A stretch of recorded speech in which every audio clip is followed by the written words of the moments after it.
Part 1 video में आज हम लोग चैप्टर शुरू करने जा रहे हैं। दो चर वाले रैखिक समीकरण युग्म यानी कि pair of linear equation of two variable है ना, दो चर वाले रैखिक समीकरण युग्म।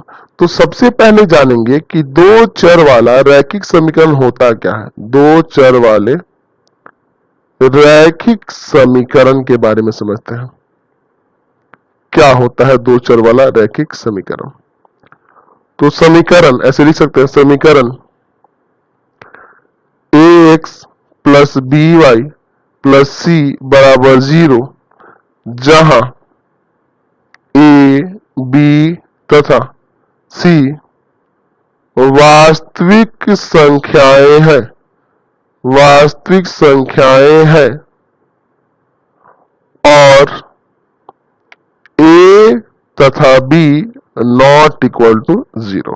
तो इस तरह का जो समीकरण होगा, दो चर वाला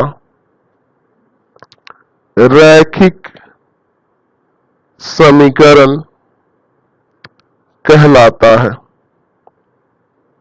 समझ गए? ये क्या कहलाता है? दो चर वाला रैखिक समीकरण। समीकरण क्या है? ax plus by plus c बराबर 0। यहाँ a और b c क्या है? वास्तविक संख्याएं हैं और a और b 0 नहीं होना चाहिए, क्योंकि अगर a और b में से कोई भी एक 0 हो गया तो आपका वह चर गायब हो जाएगा। तो जब गायब हो जाएगा तो एक ही चर ना बचेगा, तो दो चर कैसे कहेंगे इसको? तो ठीक है, तो इस तरह का कोई समीकरण होगा तो रैखिक समीकरण कहलाएगा। कब? जहां a b c वास्तविक संख्या होनी चाहिए और a और b नॉट इक्वल टू 0 होना चाहिए। ये चीज को ध्यान रखना है। अब यहां देखिए ax plus by plus c बराबर 0 को ऐसे समझिए, दो चर, इसमें दो चर है x और y और रैखिक घात एक है। तो अगर घात एक है और दो चर है तो इसको क्या कहेंगे? दो चर वाला रैखिक समीकरण। दिख रहा है ना? चलिए अब इसके बारे में बताएं तो आपको पता होना चाहिए, 9th क्लास में ही पढ़े थे कि दो चर वाले रैखिक समीकरण के हलों की संख्या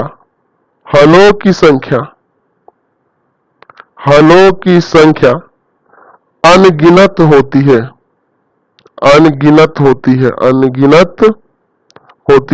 अपरिमित होती है, यानी कि इसके बहुत सारे हल होते हैं। अब ये हल क्या होता है? तो हल की परिभाषा बताएं तो आपको बताया गया है कि x तथा y के वे मान जो समीकरण ax plus by plus c बराबर 0 को संतुष्ट करते हैं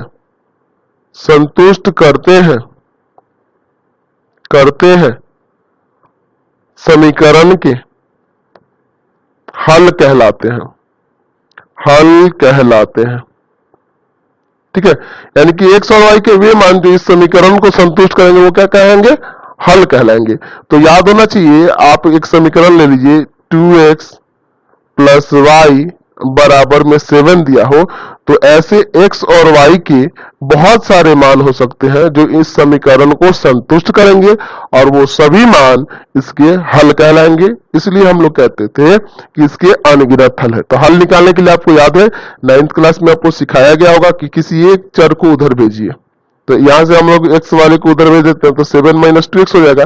अब चाहे आप x बराबर 0 ले तो y बराबर हो जाएगा 7 माइनस 2 इंटू 0, यानी 7 माइनस 0 यानी कि 7 आ गया, यानी कि x का मान 0 और y का मान 7, x बराबर 0 और y बराबर 7।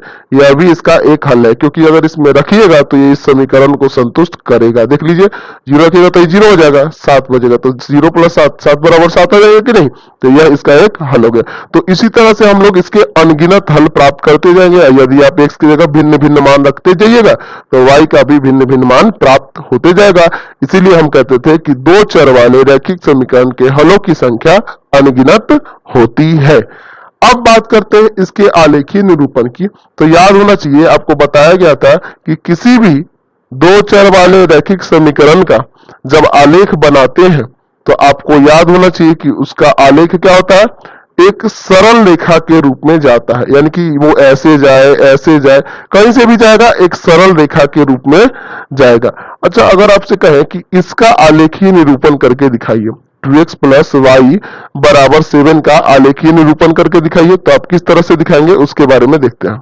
तो चलिए इसका आलेख बना के सीखते हैं। ये सब अभी 9th का ही टॉपिक बात कर रहे हैं। 2x प्लस वाई बराबर 7 का y बराबर यहां से निकाल लेंगे 7 माइनस 2x। ठीक है, अब आप x की जगह मान रख के y के भिन्न भिन्न मान निकालेंगे। तो इसमें कम से कम आपको दो मान निकालना होता है, x और y के दो हल निकालेंगे तो आपका आलेख बन सकता है। लेकिन आप अभी बच्चे हैं, 10th क्लास में, तो 3 निकालिएगा, क्योंकि आपको पता है, आप पहले से जानते हैं कि दो बिंदु कहीं पे भी हो आप आसानी से मिला सकते हैं एक सीधी सरल रेखा से। लेकिन अगर आप ये सही तरीके से बनेगा तो 3 बिंदु एक ही लाइन में प्राप्त होंगी, तभी आपकी मिलेंगी। और 3 बिंदु इसलिए निकालते हैं ना, क्योंकि तीनों एक ही सीधी सरल रेखा में आएंगी और उस पर आसानी से आप खींच सकते हैं। और 3 बिंदु होने से ये आपको पता चलेगा कि आपका आलेख सही बन रहा है। क्यों? क्योंकि 3 बिंदु एक सीधी सरल रेखा में मिलेंगी, तभी आपका वो आलेख सही होगा, और नहीं तो नहीं होगा। लेकिन 2 बिंदु कहीं पे भी आप तो मिला दीजिएगा, तो वहां से आपको पता नहीं चल पाएगा कि ग्राफ आपका सही है कि नहीं है। तो आप ध्यान रखेंगे, 3 ही बिंदु खींचेंगे तो आपको ध्यान में मतलब समझ में आएगा कि ग्राफ सही है या गलत है। चलिए, तो 3 यहां निकाल लेते हैं। x बराबर 0 पर ले सकते हैं, 0 पर y बराबर हो जाएगा 7 माइनस 2 इंटू 0, यानी 7 माइनस 0, यहां से 7 आ गया। अब दूसरा मान लेते हैं हम लोग। ठीक है, x बराबर 1 पर y बराबर हो जाएगा 7 माइनस 2 इंटू 1, यानी कि 7 माइनस 2 आ गया यहां से 5। अच्छा, एक और ले लेते हैं। ठीक है, 2 से भी काम चल जाएगा, लेकिन एक और ले लेते हैं। x बराबर 2 पर y बराबर 7 माइनस 2 इंटू 2, यानी 7 माइनस 4 आ गया यहां से 3। समझ गया ना। चलिए, अब इसका एक हम लोग एक चार्ट तैयार कर लेते हैं रफ में। ठीक है, और इसी के अनुसार इसका आलेख बनाएंगे। ध्यान से देखेंगे, x y, x का मान 0 रखने पे y आया था y का 7, x का 1 रखने पे आया है y का 5, x का 2 रखने पे y का आया है 3। चलिए इसका ग्राफ बनाते हैं। चलिए, तो हम लोग लेंगे x अक्ष और y अक्ष ना, तो जरूरी नहीं है इसमें निगेटिव ले, सब तो पॉजिटिव मान ही है ना, निगेटिव मान लेने की कोई जरूरत नहीं है खास करके। ठीक है, आप नहीं भी लीजिएगा तो ठीक है, ले भी लीजिएगा तो कोई दिक्कत नहीं होने वाला।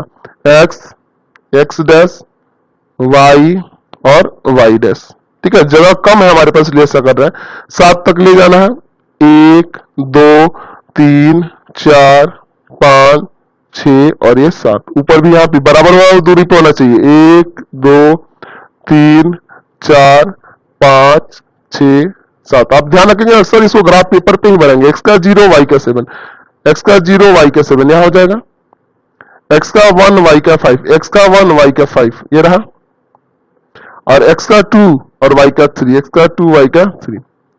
तो देख रहे हैं ना, एक सीधी सरल रेखा में तीनों बिंदुएं आसानी से मिल सकती हैं। ठीक है, ये तीनों बिंदुएं एक सीधी सरल रेखा में आसानी से यहाँ मिल रही हैं। देख रहे हैं ना, यहाँ पे मिल गया, तभी आपका पता चलेगा कि आलेख आप सही बनाए हैं। तो ये इसका आलेख था 2x प्लस वाई बराबर 7 का। तो इस तरह से आप 9th क्लास में आलेख बनाना सीखे थे। अब चलिए, अब अपने टॉपिक पे आते हैं, दो चर वाले रैखिक समीकरण युग्म पर। चलिए, तो देखते हैं दो चर वाला रैखिक समीकरण युग्म क्या होता है। इसके पहले जो अभी देख रहे वो सिर्फ था दो चर वाला रैखिक समीकरण, इसमें बस युग्म जुड़ जाने से देखिए कितना फर्क आ जाना है।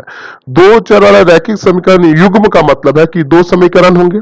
चलिए, यानी कि a1x b1y प्लस c1 बराबर 0, और दूसरा समीकरण होगा a2x प्लस b2y और प्लस c2 बराबर 0।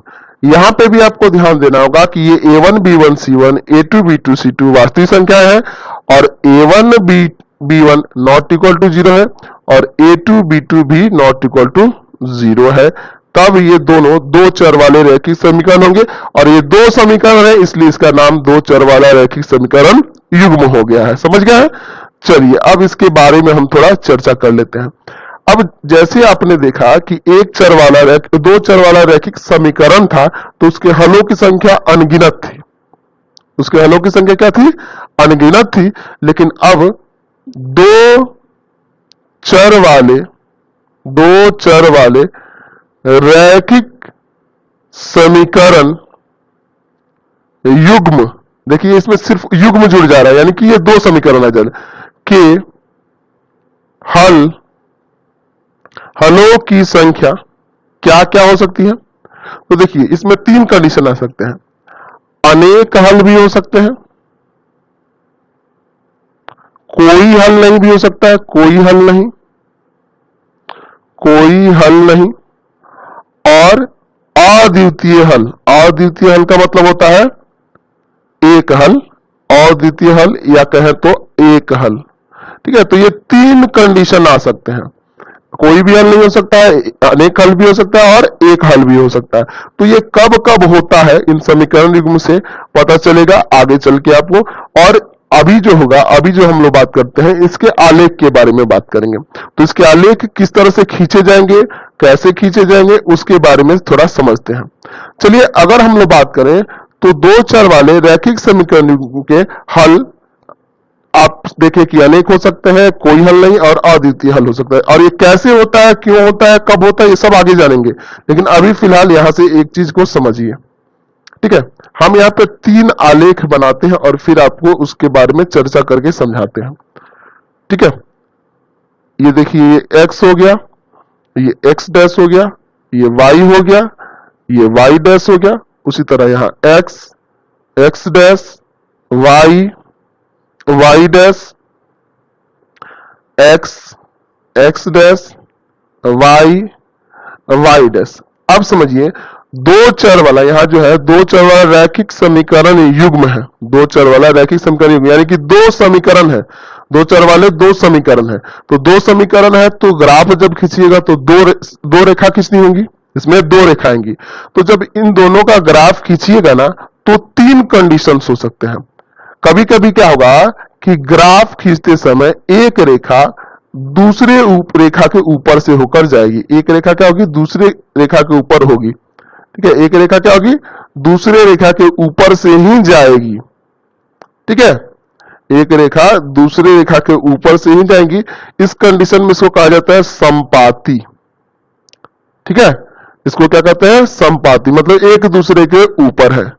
कभी कभी क्या होगा कि ग्राफ खींचिएगा तो रेखाएं एक दूसरे के समांतर जाएंगी, ये क्या होंगी, कभी भी नहीं मिलेंगी, एक दूसरे के समांतर जाएंगी। दोनों समीकरण के जो आलेख खींचिएगा वो उससे जो रेखा प्राप्त होगी वो दोनों रेखाएं क्या होगी, एक दूसरे के समांतर होगी। और कभी कभी क्या आप देखेंगे कि एक दूसरे को दोनों रेखाएं प्रतिच्छेद करेंगी। ठीक है, तो यहां से तीन तरह के आपको आलेख देखने को मिलेंगे, तीन तरह के आलेख देखने को मिलेंगी। रेखाएं एक दूसरे के ऊपर होंगी, संपाती होंगी, या समांतर होंगी, या प्रतिच्छेदी होंगी, प्रतिच्छेदी होंगी, यानी कि एक दूसरे को एक जगह काटेंगी। ठीक है, तो ये तीनों कंडीशन कब आएगा, कैसे आएगा, वो आपको 3.1 में नहीं 3.2 से समझना है, लेकिन फिर भी आपको यहां थोड़ा सा बता देते हैं। याद रखेंगे कि जब अनेक हल होता है ना तो रेखाएं एक दूसरे के ऊपर से होकर जाती हैं, जब कोई हल नहीं होता है ना तो रेखाएं एक दूसरे के समांतर जाती हैं, और जब एक दूसरे को प्रतिच्छेद करे तो वो एक हल होंगे। यानी कि जिस बिंदु पर प्रतिच्छेद करेगा वही इसके हल होते हैं, जिस बिंदु पर रेखाएं एक दूसरे को प्रतिच्छेद करेंगी वो उनके हल होंगे। ये दोनों रेखाएं कभी प्रतिच्छेद नहीं करेंगी, इसलिए कोई हल नहीं होगा। और एक दूसरे को हर एक बिंदु पर ये प्रतिच्छेद कर रहा है ना, इसलिए इसके अनेक हल होंगे। तो चलिए इसको हम लोग आगे समझेंगे, आगे चल के कि अनेक हल होने के कंडीशन में क्या किया जाता है, कोई हल होने के कंडीशन में, कोई हल नहीं होता है तब क्या किया जाता है, अद्वितीय होता है तब क्या किया जाता है, या समीकरण को ही देखकर कैसे पता चलेगा कि उसका ग्राफ अनेक हल होगा, कोई हल नहीं होगा, कि अद्वितीय हल होगा, है ना, उसके बारे में हम लोग जानेंगे। ठीक है, यानी कि आपको ग्राफ जो है, ग्राफ बिना बनाए भी पता चल जाएगा दोनों समीकरणों से ही कि उसके कितने हल होंगे, अनेक हल होगा, कोई हल नहीं होगा, कि अद्वितीय होगा, या ये भी पता चल गया कि उसके ग्राफीय निरूपण कैसा होगा और उसके हल कैसे होंगे। ये दोनों चीजों के बारे में आप समीकरण को भी देखकर पता लगा सकते हैं। तो देखते हैं एक्सरसाइज 3.1 में क्वेश्चन दिए गए हैं तीन, इसमें सिर्फ आपको ग्राफ बनाना है, 3.2 से आपको ढंग से समझना है। चलिए, अफ्ताब अपनी पुत्री से कहता है कि 7 वर्ष पूर्व मैं तुमसे 7 गुनी आयु का था। तो जब इस तरह का कंडीशन आ गया, इसमें दो लोग हैं, एक अफ्ताब है और उसकी एक पुत्री है, तो यहां लिखना हुआ कि माना आफताब आफताब की वर्तमान उम्र वर्तमान उम्र वर्तमान उम्र बराबर x वर्ष। और कौन है? आफताब की पुत्री है, तो लिखेंगे आफताब की पुत्री की वर्तमान उम्र, पुत्री की वर्तमान उम्र बराबर y वर्ष। समझ गए? तो जब भी एज वाला क्वेश्चन हो ना, तो इसी तरह से आपको मान लेना होगा। फिर उसके बाद लिखेंगे प्रश्न से क्या लिखेंगे आप? एक तरफ x लिख दीजिएगा और एक तरफ y लिख दीजिएगा। अब क्वेश्चन को पढ़िएगा। 7 वर्ष पूर्व, कौन कह रहा है? अफ्ताब अपनी पुत्री से कहता है कि 7 वर्ष पूर्व मतलब 7 साल पहले, तो 7 साल पहले ये भी 7 साल कम होगा और इसकी लड़की भी 7 साल कम होगी, यानी कि 7 साल, दोनों 7 साल छोटे होंगे 7 साल पहले। मैं तुमसे 7 गुनी आयु का था। अपनी बेटी से ये कितना है? 7 गुना है। तो अगर हम बेटी में 7 से यहाँ गुना कर रहे हैं तो ये दोनों बराबर हो गए ना? समझ गए ना? तो ये कह रहा है अफ्ताब अपनी बेटी से कि मैं 7 साल पहले तुमसे 7 गुना था, तो 7 इधर गुना किया जाता है उल्टे तरफ, ताकि ये दोनों बराबर हो जाए। समीकरण बनाना है ना आपको। चलिए इसको समीकरण को तैयार करते हैं। x माइनस 7 बराबर है, हो जाएगा 7y माइनस 49। इसको इस माइनस 7 को इधर ला देते हैं, या एक काम करिए पहले इसको लाइए इधर। x माइनस 7y बराबर इधर ले जाके इसको -49 और प्लस में 7, यानी कि हो जाएगा x माइनस 7y बराबर माइनस का 42। ये आपका एक समीकरण आ गया। फिर आप कह रहा है कि अब से 3 वर्ष बाद मैं तुमसे 3 गुनी आयु का रह जाऊंगा। ठीक है? चलिए, अफ्ताब अपनी बेटी से कह रहा है, अब क्या कह रहा है कि अब से 3 साल बाद मतलब वर्तमान उम्र से 3 वर्ष बाद, यानी कि x में भी 3 जोड़ेंगे और y में भी, यानी बाप पे भी 3 जोड़ देंगे और बेटी में भी 3। ये क्या कह रहा है? तुमसे 3 गुनी आयु का रह जाऊंगा, है ना?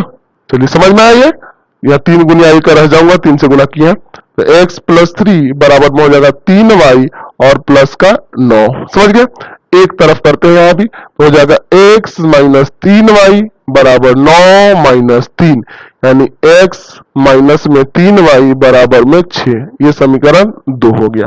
तो यहां क्या करना था क्वेश्चन में कि इस स्थिति को बीजगणितीय एवं ग्राफीय रूपों में व्यक्त करिए। तो बीजगणितीय रूप तो ये हो गया, ये देखिए, तो ये बीजगणितीय रूप में ये दोनों समीकरण के रूप में आ गए। अब इसका ग्राफीय निरूपण आपको करना होगा, तो एक एक करके दोनों समीकरण को लेंगे और इसका ग्राफ बनाएंगे। समीकरण 1 से, समीकरण 1 में क्या है? x माइनस 7y बराबर में माइनस का 42, है ना? इस माइनस का 7y को उधर भेज दे तो x बराबर हो जाएगा 7y माइनस का 42। अब y के भिन्न भिन्न मान पर x का मान निकालेंगे। चलिए यहां पे हम लोग क्या करते हैं, y बराबर, अब देखिए ऐसा मान लेंगे ना, ऐसा मान लेंगे y का, ताकि x का भी मान छोटा है और y का भी मान छोटा है, ज्यादा बड़े बड़े मान नहीं है। तो y की जगह हम लोग 6 ले लेते हैं। y बराबर 6 पर x बराबर क्या हो जाएगा? 7 गुना 6 माइनस 42, तो x बराबर हो जाएगा 42 माइनस 42, यानी कि 0 आ गया, है ना?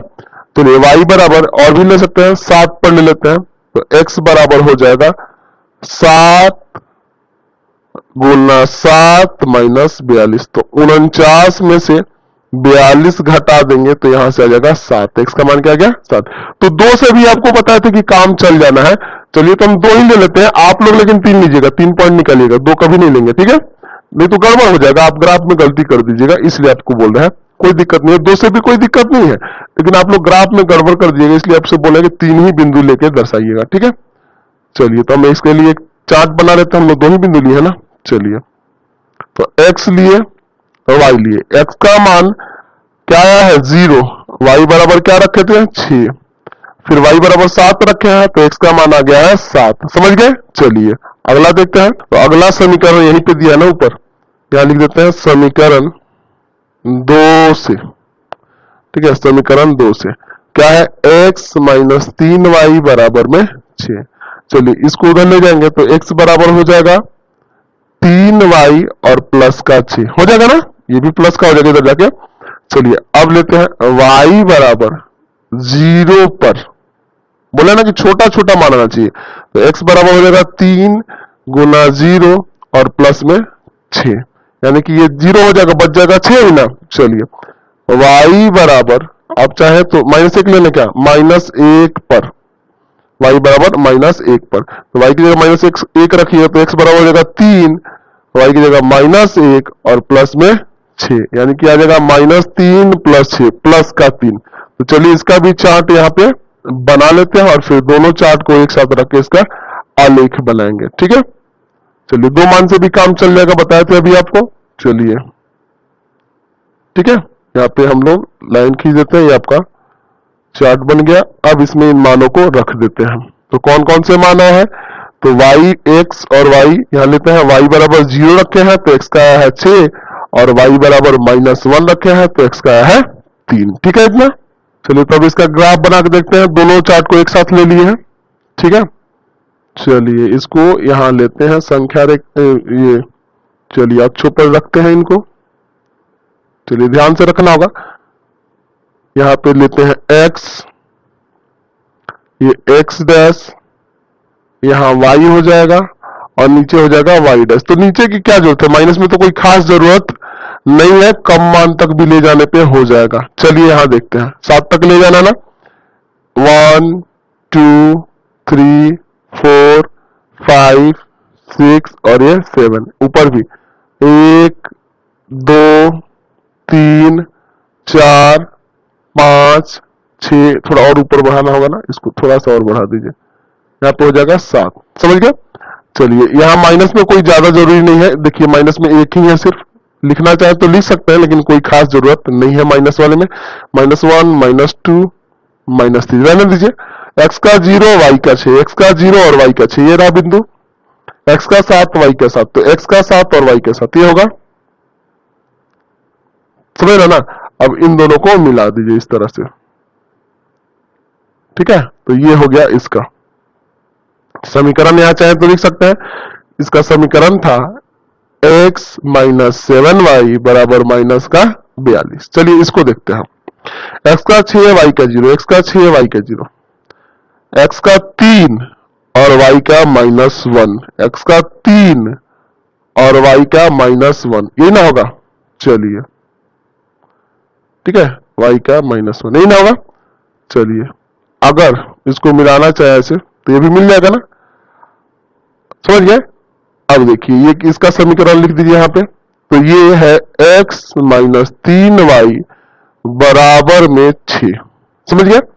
अब यहाँ थोड़ा ध्यान देखिए, ये रेखा समांतर भी नहीं है ना, यानी कि ये देखिए तिरछी है, ये देखिए ये आगे चल के अगर इसको आगे इधर बढ़ाए और इसको आगे तक बढ़ाए तो आगे चल के ये मिल जाएगी कि नहीं, एक दूसरे को प्रतिच्छेद करेंगे ना किसी बिंदु पे, यानी कि ये प्रतिच्छेदी रेखा है। ये कैसी है, एक दूसरे को प्रतिच्छेद करेंगी, ये प्रतिच्छेदी रेखा दिख रही है, क्योंकि तिरछी है ना, तो ये आगे इसको अगर आप बढ़ाइएगा इसको भी और इसको भी, तो आगे चल के ये मिलेगा ना, तो यहां से आपको ये प्रतिच्छेदी रेखा दिख रही है।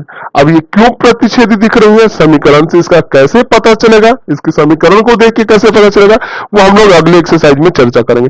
ध्यान रखिएगा ये भी कि समीकरण लिखेंगे और इनके बिंदुओं को भी लिख दीजिएगा तो सही रहता है। लिख दीजिएगा 0 6 और यह है 7 7, फिर यह देखिए यह है 6 0 और फिर यह है 3 और माइनस का 1। ये चीज ऐसे लिख देने से अच्छा रहता है, ये चीज आप ध्यान रखेंगे ये सब भी, ठीक है। चलिए अगला क्वेश्चन देखते हैं। दूसरा क्वेश्चन कह रहा है कि क्रिकेट टीम के एक कोच ने 3900 रुपए में 3 बल्ले और 6 गेंद खरीदे हैं, बाद में उसने एक और बल्ला और उसी प्रकार की 2 गेंद 1300 रुपए में खरीदी है। तो इस स्थिति को बीजगणितीय और ज्यामितीय रूप में व्यक्त करें। तो यहां भी उसी तरह लिखना होगा कि माना एक बल्ले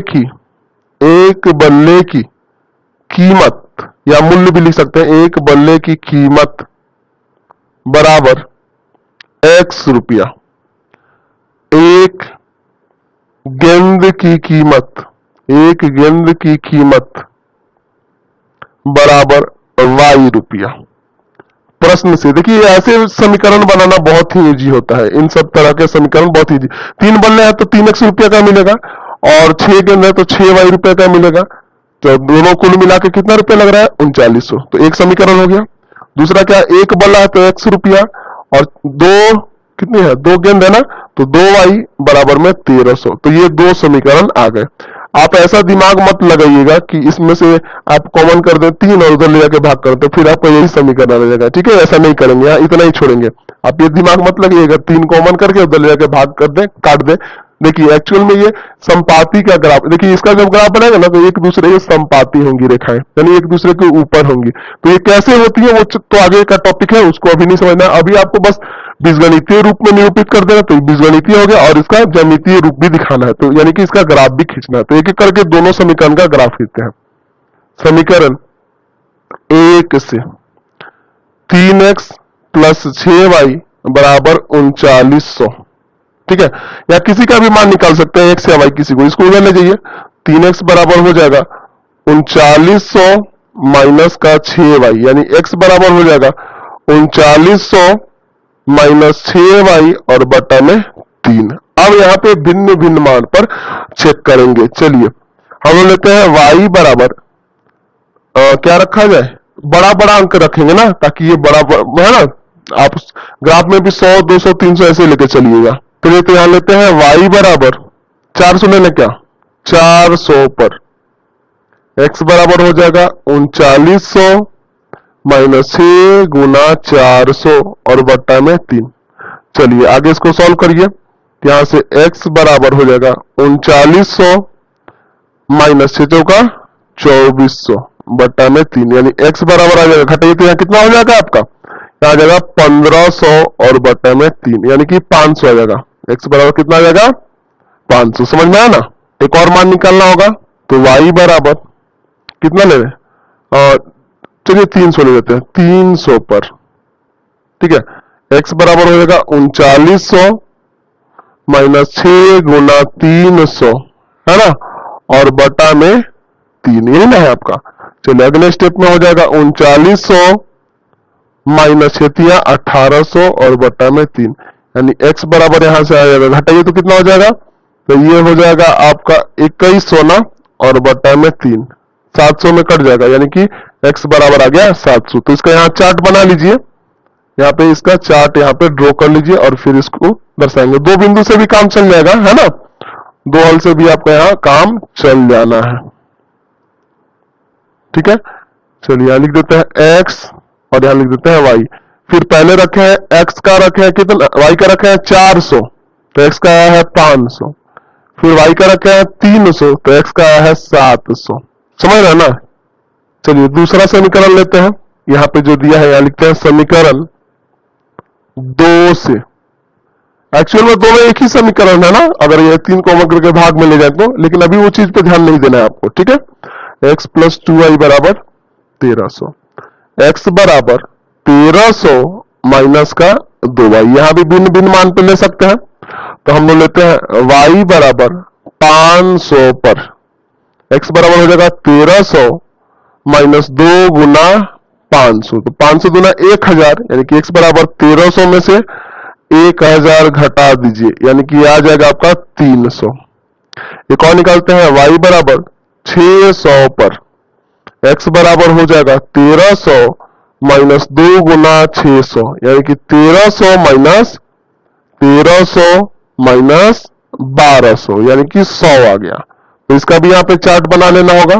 चलिए तो इसका भी हम लोग यहाँ पे चार्ट ड्रॉ कर लेते हैं। ठीक है, और उसके बाद क्वेश्चन को देखेंगे। चलिए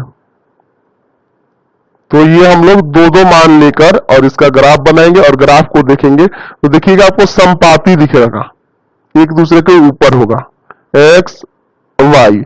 तो x का मान पहले क्या रखे, y का मान रखे ना 500, y का मान रखे हैं 500, तो x का आया है 300।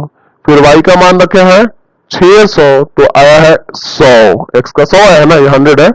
चलिए अब इसका ग्राफ देखते हैं दोनों का।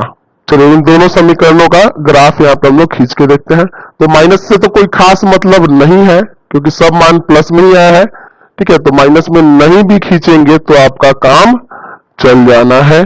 चलिए तो हम लोग सिर्फ प्लस वाला लेके देखते हैं। ये x यहाँ हो जाएगा x यहाँ हो जाएगा y है ना, और ये हो जाएगा x डैश और यहाँ हो जाएगा y डैश। चलिए आपको प्लस में ही लेना है। कितना तक? 700 तक लेके तो काम चल जाएगा। 100, 200, 300, 400, 500, 600 और ये 700। उसी तरह यहां भी लीजिए 100, 200, 300, 400, 500, 600 और 700। आपको ये पता होना चाहिए कि ये बीच में बराबर बराबर दूरी पे ये सब बिंदु होनी चाहिए। तो ये x का 500 और y का 400, x का 500 और y का 400 दोनों के सामने यहां और यहां। ठीक है, यही ना होगा। तो यहां लिखेंगे कि ये 500 और कॉमा में 400 ये है बिंदु। ठीक है, 700 300, x का 700 और y का 300, 700 और ये रहा 300 दोनों के सामने, ही ना होगा। चलिए है 700 और कॉमा 300। चलिए इन दोनों को रेखा से मिला देते हैं। चलिए तो कुछ इस तरह से जाएगी रेखा, ध्यान से देखिएगा। सॉरी, यहां से कुछ इस तरह से जाएगी। ठीक है, ये आपका हो गया रेखा। ये किसका ग्राफ था? तो ये था आपका 3x प्लस 6y बराबर 3900 का। पहला ये ना समीकरण था। चलिए अब दूसरे का देखते हैं। x का 300 है और y का 500 है। x का 300 और y का 500, 300 500 यहां होगा ना, 300 और 500। अच्छा, x का 100 और y का 600, x का 100 और y का 600। हाँ, यहां पे आएगा। थोड़ा हमारा ग्राफ है ना, ये ध्यान देंगे। ये आप ग्राफ पेपर पे बनेगा ना तो ये सीधा सीधा मिलेगा। ये ग्राफ पेज पे तो नहीं है, ऐसे ही बना रहे हम लोग, इसलिए ऐसा हो रहा है। चलिए इन दोनों को मिलाइएगा तो ये भी एक दूसरे को ऐसे ही कहेंगे, एक दूसरे के ऊपर ही जाएंगे। ठीक है, इसी तरह से ही जाएगा। ठीक है, ग्राफ पेज पे बनेगा तो आपका ये एक्यूरेट बन जाएगा। चलिए तो ये भी क्या था? x प्लस 2y बराबर 1300। ठीक है, तो ये एक दूसरे के समपाती रहा। समझ गए? चलिए एक और कंडीशन है, तो इस वीडियो को हम लोग यहीं इन कर देते हैं।